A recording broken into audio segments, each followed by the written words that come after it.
Let's piss some people off. Hi and welcome back to I'm Spice the podcast. Today we're diving into something deep, something emotional, and something every single one of us is shaped by, whether we realize it or not. This is episode 27, and we're talking about the real reason you love, fight, and parent the way you do. Because here's the truth. Most people think their reactions are just literally random. Most people believe their triggers just happen. Most people assume their parenting style is something they invented as adults. But that is not truth. That's a big no-no. None of that is random. None of that comes out of nowhere. The way you love, the way you fight, the way you communicate, the way you shut down, the way you show affection, and the way you parent, all of it comes from somewhere. And where is that? It comes from childhood. From what you saw, from what you absorbed, from what you interpreted, and especially from the things you never received. So if you've ever, which I know a lot of you have, asked yourselves, why am I the way I am? Why am I like this? Why do I react this way? Why do I attract certain people? Why do I parent the way I do? Even when I wanted to do things differently, why do I keep acting this way? Today, you'll finally understand why. Before we begin, don't forget to like, subscribe, and please click the little bell button because the conversation we have here are meant to stretch you, comfort you, challenge you, and make you sit back and say, I never thought of it like that. So now let's get into episode 27. The real reason you love, fight, and parent the way you do. It's not a big secret. And when you come to think about it, we were raised, but we weren't taught how to live. Yesterday, I had a quiet moment. One of those moments where something just clicks. A sentence came to me extremely clearly, and it felt like it whispered itself. We were raised, but we weren't taught how to live. Think about that for a minute, because honestly, we were raised. We had routines, rules, food, clothes, school, expectations, but nobody actually sat us down to teach us the emotional part of life. When you come to think about it, look back and realize how to communicate without hurting each other, how to calm our nervous system, how to set boundaries. We were not taught that. How to pick a healthy partner. How to apologize, how to repair after conflict, how to understand our emotions instead of repressing them, how to talk, and how to listen. We didn't learn emotional skills through guidance. We learned through observation. We watched how the adults loved, how they argued, how they ignored each other, how they handled stress, how they treated each other. And what we saw, good or bad, became our blueprint. Have you ever thought of it like that? And here's a small self-reflection to see what did your childhood really teach you. Before we go deeper, pause and ask yourself these questions. What did I learn about love by watching the adults around me? How did the people in my home express anger? Was I allowed to feel, or was I told to stop crying? When I made mistakes, did I receive guidance or shame for my mistakes? What emotions were acceptable in my house and which ones weren't? Did I learn to express myself or to shrink myself? And the most important question of all of them, what parts of me today were shaped by things I never ever received as a child? Because your childhood becomes your automatic setting until you consciously update them. And this is when we have to have some grace, because it's easy to look back and say and complain about what your parents didn't do. Why didn't my parents teach me emotional skills? Why didn't they know better? Why didn't they love me differently? But the honest truth, you want to know something? Our parents could not teach us what they were never taught. They don't come with a handbook. Emotional education is new, very new. For most of history, psychology was for labs, not for families. Parents were told not to comfort children, believe it or not, back in the day. Emotional expression was considered weakness. Discipline mattered more than connection. And therapy was stigmatized and misunderstood. Feelings were labeled as dramatic and disrespectful or just nonsense. So feelings were not acknowledged. Attachment theory didn't go mainstream until the 90s. Emotional intelligence entered schools only in the last couple decades. Words like triggers, boundaries, gaslighting, regulation, trauma are extremely recent to our lives. Our parents raised us with the tools they had, and those tools came from survival. So what are they going to teach us? To survive, not to live.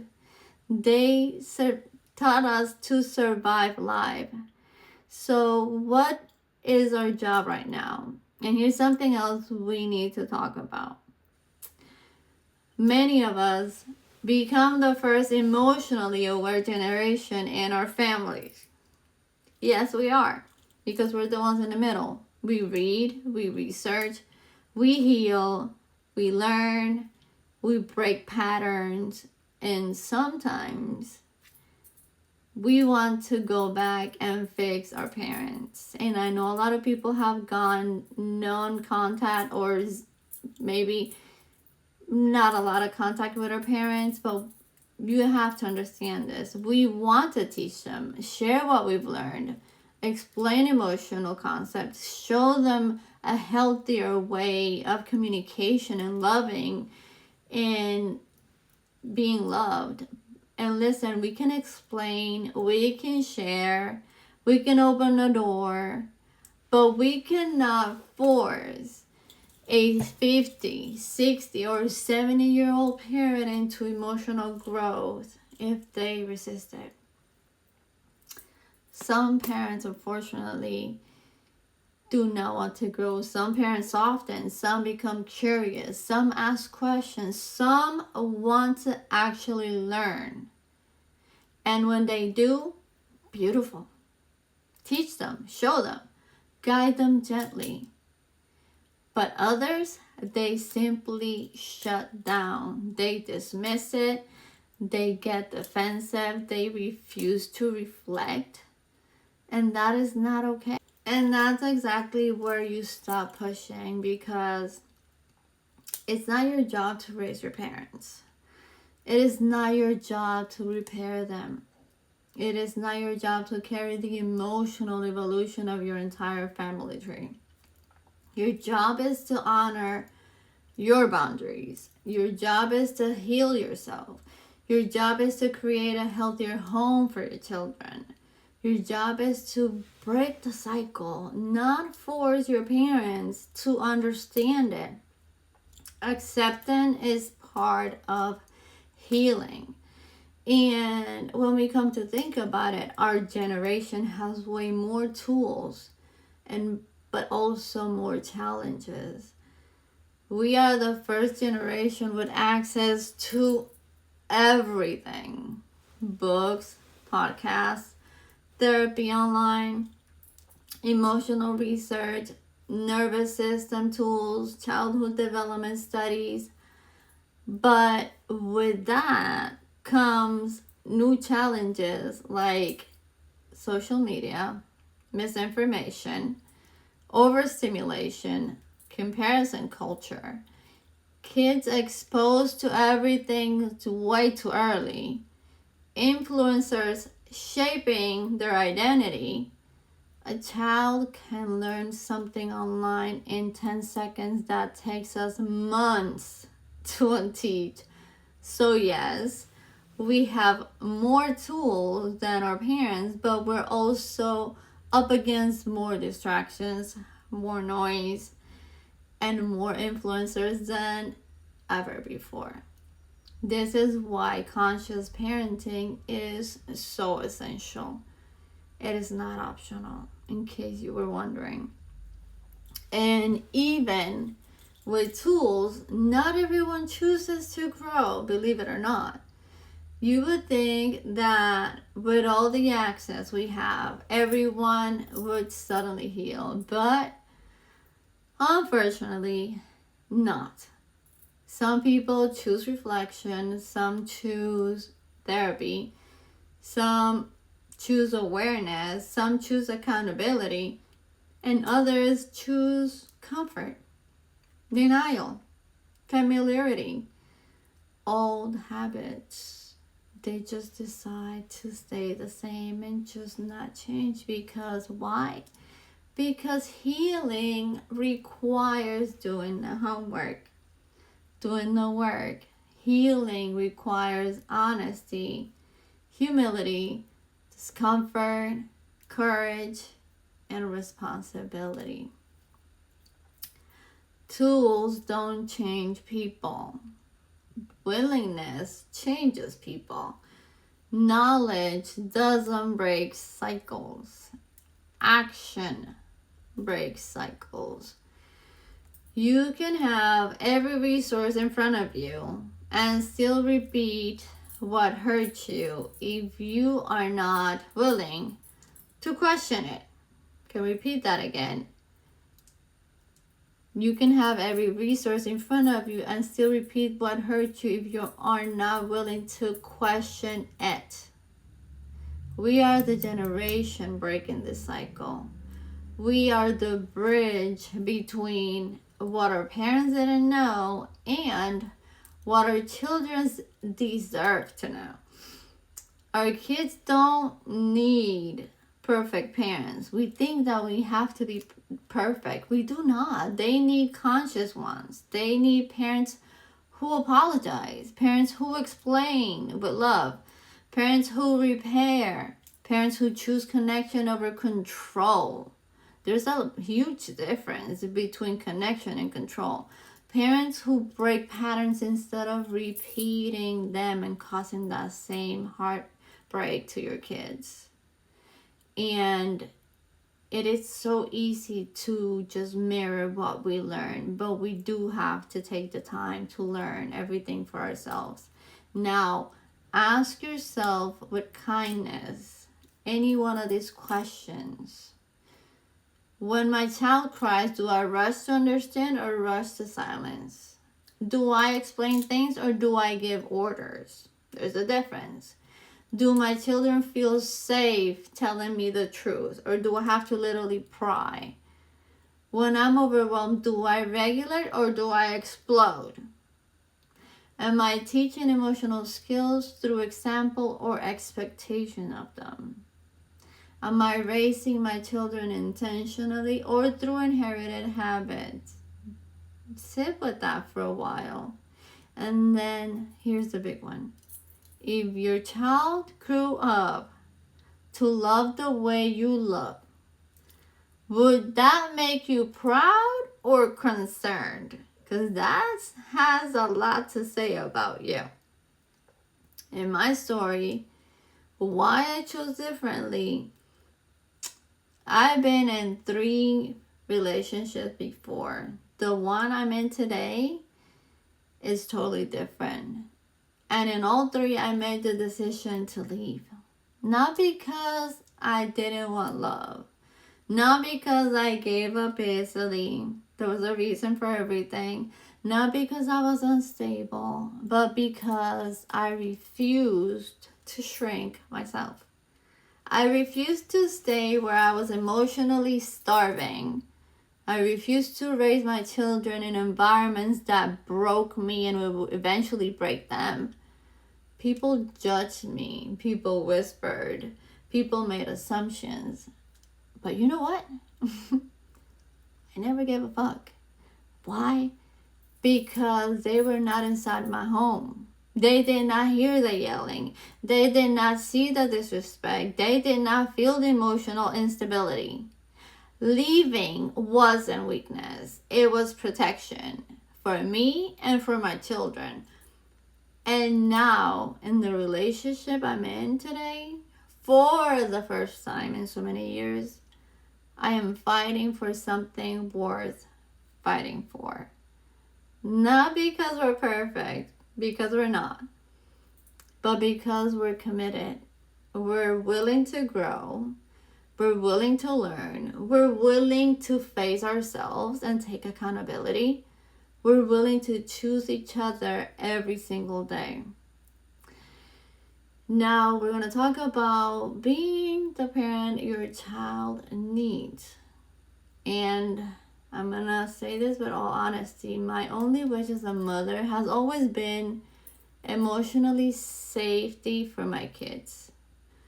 Not perfection, not performance, not fear, but safety. I've always strived for that. They need a parent who says, I am sorry. I am learning.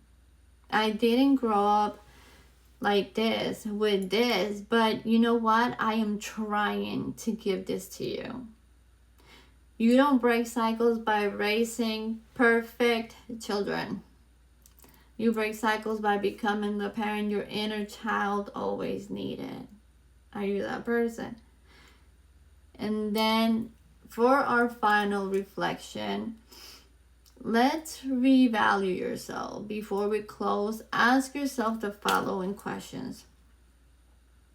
And sit with this as well. What versions of me do my children experience daily? Am I the parent I needed when I was a child? And if not, what is one small shift I can begin with today? One small shift is enough to start. Awareness is the first domino of the domino effect. Consistency rewrites your whole story. Just be consistent. And before I go, I want to say something that truly comes from the soul, because I am extremely happy of all the good feedback. Thank you so much. Thank you for all the beautiful feedback I've received since making this podcast fully bilingual. The DMs, the comments, the messages, they mean a lot to me. Many of you have told me how meaningful it is to finally share these episodes with your moms, your tias, your abuelas, your daughters, without language being a barrier. So please keep talking to me, ask questions, leave comments. Tell me your stories. Let's build this together. Honestly, I want this podcast to be a safe community, a place where we can be soft, honest, vulnerable, and real, a place where you feel seen, a place where you feel heard, a place where you can share your life without shame or guilt. So, yes, official announcement. From now on, all of my episodes are gonna be in both English and Spanish. I know it's a lot of work, but it's all me behind the camera. But here I am. Thank you for trusting me. Thank you for welcoming me into your journey. Thank you for allowing me to sit with your heart. I love you so much, and I'll see you in the next episode. Please do leave comments. I read all of them. I answer to all of them, and I am very interested in what you have to say. Until the next one, love you guys. And remember, we're unfiltered, unapologetic, and unstoppable. That's that.